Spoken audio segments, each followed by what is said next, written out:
आदिम जाति मंत्रणा परिषद की बैठक में शामिल हुए वन मंत्री डॉक्टर शाह। खंडवा हाल ही में गठित आदिम जाति मंत्रणा परिषद की बैठक मुख्यमंत्री श्री शिवराज सिंह चौहान की अध्यक्षता में भोपाल में संपन्न हुई।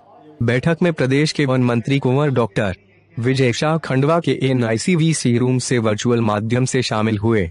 बैठक में वन मंत्री डॉक्टर शाह ने मुख्यमंत्री श्री शिवराज सिंह चौहान से अनुरोध किया कि केंद्र सरकार से स्वीकृत 38.26 करोड़ रुपए लागत वाले आदिवासी संग्रहालय की स्थापना का निर्णय पूर्व सरकार ने छिंदवाड़ा में करने का निर्णय लिया था।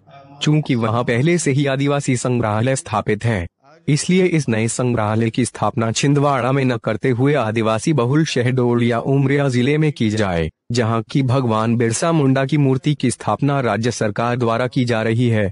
आदिवासी मंत्रणा परिषद की बैठक में खंडवा के NICVC रूम से पंधाना विधायक श्रीराम दांगोरे भी शामिल हुए। उनकी मॉनिटरिंग के लिए राज्यपाल के अधीन एक अलग सचिवालय का गठन किया जाना चाहिए, जिसके लिए केंद्र सरकार फंड भी देती है, राज्य सरकार चाहे तो वो भी दे सकती है। दूसरा, जो नई शिक्षा नीति केंद्र सरकार ने लागू करी है, उसके अंतर्गत जो ट्राइबल एरियाज है उसमें उनके कौशल विकास के लिए उसका एजुकेशन में समावेश होना चाहिए। जैसे एक गरीब तबका होता है, जनजातीय समाज पढ़ नहीं पाता है, 5वीं तक पढ़ाई करी, 8वीं तक पढ़ाई करी और फिर स्कूल छोड़ देता है, मजदूरी मेहनत करने के लिए वो चला जाता है। तो उनके लिए 5वीं से 8वीं तक के सिलेबस में कौशल उन्नयन के सिलेबस ऐड होना चाहिए। जैसे वेल्डिंग है, कारपेंट्री है और राज्य मिस्त्री का काम है, ऐसे कुछ भी हो तो अगर उसकी स्कूल छूटती भी है तो उसके पास में कोई ना कोई काबिलियत रहे, वो उस काबिलियत के दम से अपनी रोजी रोटी चला सके, रोजगार को हासिल कर सके। ऐसे ही जो दिन भर मेहनत मजदूरी करते हैं उनके लिए सांझ के समय या संध्याकालीन कौशल विकास केंद्र चलना चाहिए या रात्रिकालीन कौशल विकास केंद्र चलना चाहिए, ताकि वो कुछ सीख सके। साथ ही एक शिक्षक केंद्रीय व्यवस्था पर भी हमें ध्यान देना चाहिए कि ट्राइबल एरियाज में विषय के प्रशिक्षक शिक्षक ही हो।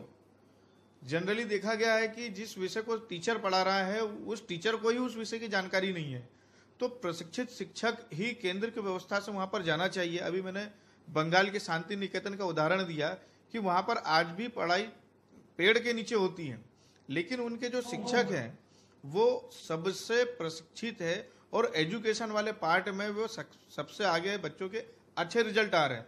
तो हमें सुविधाओं की नहीं, अच्छे प्रशिक्षकों की आवश्यकता है।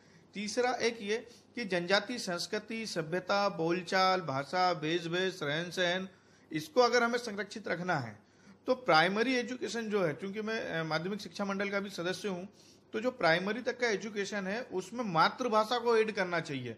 हमारे यहाँ पर मध्य प्रदेश में भील समाज सबसे बड़ी जनजाति है, तो भीली भाषा का उसमें समावेश होना चाहिए, उसमें कोरकू भाषा का समावेश होना चाहिए, उसमें गोंडी भाषा का समावेश होना चाहिए, ताकि हम हमारी संस्कृति को, बोलचाल को हम संरक्षित रख सके, हमारी सभ्यता को हम लोग संरक्षित रख सके। इसके अलावा देखने में यह आया है कि जो आदिवासी नहीं है वे लोग आदिवासी लड़कियों से शादी करते हैं और उनके नाम पर अन्य आदिवासी समुदाय के लोगों से सस्ते मूल्यों पर जमीन को खरीदते हैं और उसको फिर कॉलोनी में कन्वर्ट कर देते हैं या अन्य चीजों में कन्वर्ट कर देते हैं। तो इस पे तुरंत रोक लगाई जानी चाहिए, ताकि आदिवासी को जो संविधान ने जो पावर्स दी है उसका मिसयूज ना हो सके। अगर ऐसा चलता रहेगा तो हो गया उद्धार। साथ ही ये भी देखने में आया है कि कई लोग जो है आदिवासी समुदाय की महिलाओं से शादी करते हैं और उनको सरपंच चुनाव लड़ा देते हैं, जनपद के चुनाव लड़ा देते हैं, जिले के चुनाव लड़ा देते हैं। तो इस पर भी रोक लगनी चाहिए। साथ ही 5वीं अनुसूची लागू होना चाहिए और पेशा कानून और प्रभावी होना चाहिए, वन अधिकार पट्टा अधिनियम और प्रभावी होना चाहिए। जिनके जमीन, जिन आदिवासियों के जमीन पर राइट्स है उनको उनके राइट्स मिलना चाहिए। और जो हजारों करोड़ रुपए का फंड ट्राइबल एरियाज के डेवलपमेंट के लिए आता है, ट्राइबल पीपल्स के डेवलपमेंट के लिए आता है, वो फंड मार्च होने से पहले उसको लैप्स कर दिया जाता है और अन्य विभागों को वो दे दिया जाता है दूसरे कार्यों के लिए। तो इस पर भी रोक लगना चाहिए। अगर ट्राइबल के लिए फंड आया है तो ट्राइबल के लिए ही यूज होना चाहिए। अगर वो फंड यूज नहीं हो पाया है तो अगले जो आर्थिक वर्ष, वित्तीय वर्ष होगा उसमें उसको ऐड करके दे दिया जाना चाहिए, ताकि जनजातीय क्षेत्रों का हम समुचित और अच्छा विकास कर सके। आज की बैठक में और भी कई मुद्दों पर चर्चा हुई। माननीय मुख्यमंत्री जी ने अपने भी विषय रखे और कई सारी चीजों को आज से ही प्रभावी किया जाएगा।